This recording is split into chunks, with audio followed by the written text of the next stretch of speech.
추억의 과자 건빵은 제과일까요? 아니면 제빵일까요? 그것을 알려주마.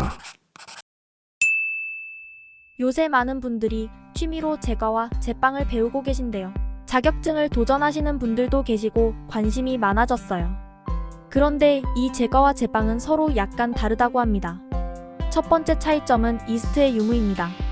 제과에는 이스트가 들어가지 않거나 베이킹 파우더, 베이킹 소다 등의 화학적 팽창제가 들어갑니다. 제빵은 이스트가 들어가고 발효 과정을 거친다는 점이 다릅니다. 제빵에 쓰이는 이스트는 일종의 미생물이에요. 따뜻한 곳에서 설탕과 같은 당분을 먹고 호흡을 하며 이산화탄소를 발생시켜 반죽이 부풀게 하는 작용을 합니다. 따라서 만드는데 1차 발효, 2차 발효 같은 시간을 거친 후 오븐에서 굽게 됩니다. 하지만 제과는 화학적 팽창제를 사용하기 때문에 혼합되는 즉시 팬에 반죽을 담고 바로 오븐으로 굽습니다. 두 번째 차이점은 밀가루의 종류입니다. 제과에는 대부분 박력분이, 제빵에는 대부분 강력분이 사용됩니다. 이유는 글루텐 함량이 다르기 때문입니다. 박력분의 경우 글루텐 함량이 8에서 10% 정도이지만 강력분의 경우 12에서 14% 정도로 차이가 있습니다. 글루텐 함량의 차이가 결과물의 차이가 되므로 제과, 제빵에 차별을 두어 사용하게 됩니다. 글루텐 함량이 높을수록 더 끈끈한 반죽이 되기 때문에 반죽의 결합이 중요한 제빵에서는 강력분을 사용하게 되는 것입니다. 물론 레시피에 따라 제빵의 중력분이 일정 부분 사용되거나 제과의 강력분이 약간 사용되는 경우도 있지만 대부분은 위와 같이 구분되어 사용됩니다. 세 번째 차이점은 첫 번째에서도 언급하였듯 발효의 유무입니다. 제과 제품은 대부분 발효 과정 없이 반죽을 하여 바로 구워내지만 제빵의 경우 발효 과정을 거쳐 분할 후 성형하여 반죽을 구워내게 됩니다. 그렇다고 발효가 무조건적인 제과, 제빵 차이점의 척도는 아닙니다.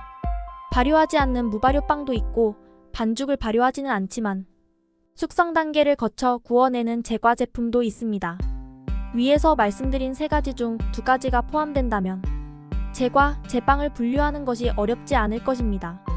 그럼 흔히 혼동하는 제과와 제빵의 제품에는 어떤 것들이 있는지 알아볼까요? 생크림 케이크에 들어가는 제노와즈, 스펀지 케이크입니다. 폭신폭신한 식감에 볼륨감 있는 느낌이다 보니 많은 분들께서 빵이라고 생각을 많이 하시는데 제노와즈는 제과 제품입니다. 박력분을 넣어 만들고 경우에 따라 베이킹 파우더를 넣기도 하며 발효 과정도 거치지 않기 때문입니다. 제노와즈와 비슷하게 많이 혼동하시는 것이 바로 폭신대왕 카스테라입니다. 이 경우에도 빵 같은 폭신폭신한 느낌이 있다 보니 빵이라고 생각하시는 분들이 있는데 카스테라의 경우에도 제과 제품입니다. 이유는 제노와즈와 동일합니다. 또 많이들 헷갈려 하시는 스콘. 겉은 바삭하지만 속은 퍽퍽한 느낌의 영국 과자인 스콘은 제과 제품입니다. 박력분과 베이킹 파우더가 필수적으로 들어가고 발효 과정도 거치지 않죠. 당연한 이야기이지만 우리가 좋아하는 쿠키와 머핀 등은 당연히 제과류이고요. 위에 말씀드렸던 제노와즈를 사용한 생크림 케이크나 무스 케이크 등도 당연히 이스트 등도 들어가지 않고 발효 과정을 거치지 않으니 제과입니다. 제빵의 기본인 식빵, 당연히 제빵이겠죠. 강력분을 사용하고 이스트도 들어가며 반드시 발효 과정을 거치니까요. 치아바타도 제빵에 속합니다. 강력분이나 초강력분 등을 사용하며 이스트도 들어가고 발효 과정도 거치죠. 그렇다면 건빵은 과연 제과일까요? 제빵일까요?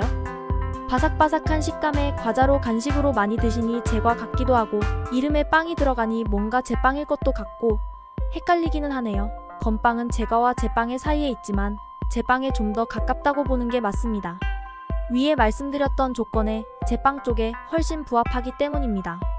과자처럼 보이지만 이스트도 들어가고 발효까지 거쳐 만들어지는 제품입니다. 건조 과정을 거치기 때문에 과자 같은 바삭바삭함을 가지고 있지만요. 과자와 빵에 대해서 알아보니 갑자기 맛있는 단팥빵이 먹고 싶네요. 앞으로 더 유익한 정보 가지고 또 돌아오도록 하겠습니다.